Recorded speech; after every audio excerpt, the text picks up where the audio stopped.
Shalom saudara, salam sejahtera dalam kasih Tuhan kita Yesus Kristus. Kebenaran hari ini berjudul Keinginan Tuhan Semata-mata. Satu hal yang harus terus-menerus diingatkan, bahwa manusia adalah makhluk bebas. Artinya manusia memiliki kehendak bebas yang dapat diarahkan oleh masing-masing individu tanpa dikendalikan oleh pihak lain. Tuhan sendiri tidak mengintervensi kehendak bebas manusia. Tuhan mengakui dan menghormati kedaulatan manusia. Hal ini merupakan sesuatu yang dahsyat, sebab hal ini bisa membawa manusia kepada kebinasaan atau kemuliaan. Manusia dikendalikan oleh kehendak bebasnya sendiri, free will-nya sendiri, dalam menentukan nasib atau keadaannya. Tuhan sebagai hakim menegakkan hukum itu dengan segala resiko dan konsekuensinya. Resiko dan konsekuensinya baik bagi manusia maupun bagi Tuhan sendiri. Dalam hal ini bagaimanapun manusia harus tunduk kepada hukum tabur tuai. Kemana arah langkah hidup seseorang ditentukan oleh keinginannya sendiri.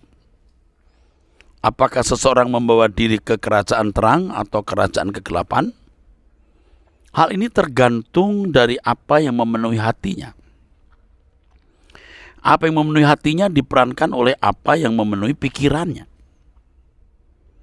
Setiap langkah dari keinginan seseorang hari ini menentukan nasib kekalnya. Dan ini menggetarkan, saudaraku. Sering terjadi keputusan beberapa menit menentukan kekekalannya atau perjalanan panjang hari esoknya. Nasib Esau ditentukan beberapa menit ketika ia menukar hak kesulungannya dengan semangkuk makanan. Oleh sebab itu, betapa berartinya menit demi menit hidup ini. Sebab menentukan nasib kekal yang tiada batas. Kalau hati dipenuhi keinginan yang tidak sesuai dengan kehendak Tuhan, berarti menggiring manusia itu kepada kebinasaan. Saudara, Alkitab Perjanjian Baru menunjukkan bahwa sebuah pelanggaran atau dosa terjadi bukan hanya setelah dilakukan secara fisik, tetapi keinginan yang tidak proporsional sudah dapat mengkondisi dosa. Keinginan yang tidak proporsional sudah dapat mengkondisi dosa. Dalam Yakobus pasal 1 ayat 13-15 tertulis, tetapi tiap-tiap orang dicobai oleh keinginannya sendiri, karena ia diseret dan dipikat olehnya. Setiap orang dicobai oleh keinginannya sendiri. Itulah sebabnya dalam kalimat doa Bapa kami termuat kalimat ini, dan janganlah membawa kami ke dalam pencobaan. Kalimat itu bermaksud atau dimaksudkan agar kita selalu membawa diri kita kepada keinginan yang sesuai dengan Tuhan. Untuk itu kita harus berani menanggalkan segala keinginan yang tidak sesuai dengan kehendak Tuhan. Menanggalkan keinginan bukan berarti kita tidak memiliki keinginan apapun atau keinginan sama sekali. Bagaimanapun manusia pasti memiliki keinginan, saudara. Justru inilah makhluk yang luar biasa, tidak bisa tidak memiliki keinginan. Tetapi orang yang mengakui Yesus sebagai Tuhannya harus hanya mengisi jiwanya dengan keinginan atau kehendak Tuhan saja, atau kehendak Bapa saja. Sehingga jiwanya menjadi bejana di mana keinginan dan kehendak Bapa dituangkan. Hal ini akan membuat seseorang dikuasai oleh Tuhan. Jadi saudaraku sekalian, hanya kehendak Tuhan saja yang harus menguasai hidup kita.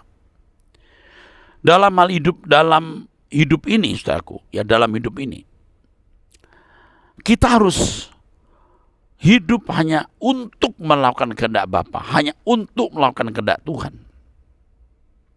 Kalau saudara dan saya berhasrat dengan sungguh-sungguh mau melakukan kehendak Bapa dan kehendak Tuhan Yesus, kehendak Bapa atau kehendak Tuhan Yesus, maka kita akan diberi Tuhan kepekaan untuk mengerti kehendak Tuhan. Tetapi kalau seseorang sudah tidak berhasrat melakukan kehendak Tuhan atau kehendak Bapa, ia tidak akan memiliki kepekaan yang sepatutnya. Tuhan tidak akan memberitahukan kehendaknya kepada sembarang orang. Tuhan tidak akan memberitahu kehendaknya kepada orang yang tidak menghargai Dia. Tuhan berkata bahwa barang yang kudus bukan untuk anjing, mutiara bukan untuk babi. Jadi Tuhan tidak akan memberikan kehendaknya atau membuka pikiran seseorang untuk bisa mengerti kehendak Allah kalau orang itu memang tidak mengingininya. Kita melakukan keinginan Tuhan karena kita mau membahagiakan hati Tuhan. Dalam kesadaran bahwa sebenarnya memang kita tidak berhak menyenangkan diri kita sendiri. Oleh sebab itu, sebelum melakukan keinginan Tuhan, kita harus terlebih dahulu menanggalkan segala keinginan kita sendiri. Hal ini kita lakukan dengan sukacita dan rela, bukan sebagai suatu beban. Kita memandangnya sebagai suatu kehormatan, sebagai suatu anugerah. Orang yang melakukan keinginan-keinginan Tuhan adalah orang-orang yang menjadikan Tuhan sebagai kebahagiaannya. Hidupnya menjadi bahagia dan bersih, sebab orang yang menjadikan Tuhan kegembiraan, pasti hidupnya cenderung bersih. Sebaliknya orang yang tidak menjadikan Tuhan sebagai kebahagiaannya, cenderung kotor. Oleh sebab itu kita tidak boleh mengatur diri kita sendiri. Semakin kita mengatur diri kita sendiri, maka semakin sulit kita mengerti kehendak Tuhan. Tetapi semakin seseorang memiliki kesediaan menyerah kepada kehendak Tuhan dan berkerinduan menyenangkan hati Tuhan, semakin dia akan mengerti apa yang Tuhan kehendaki.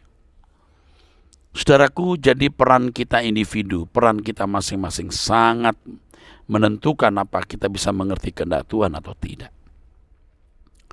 Menurut pemikiran kebanyakan orang modern hari ini, pikiran manusia yang utama dan manusia dianggap berhak bertindak sesukanya sendiri.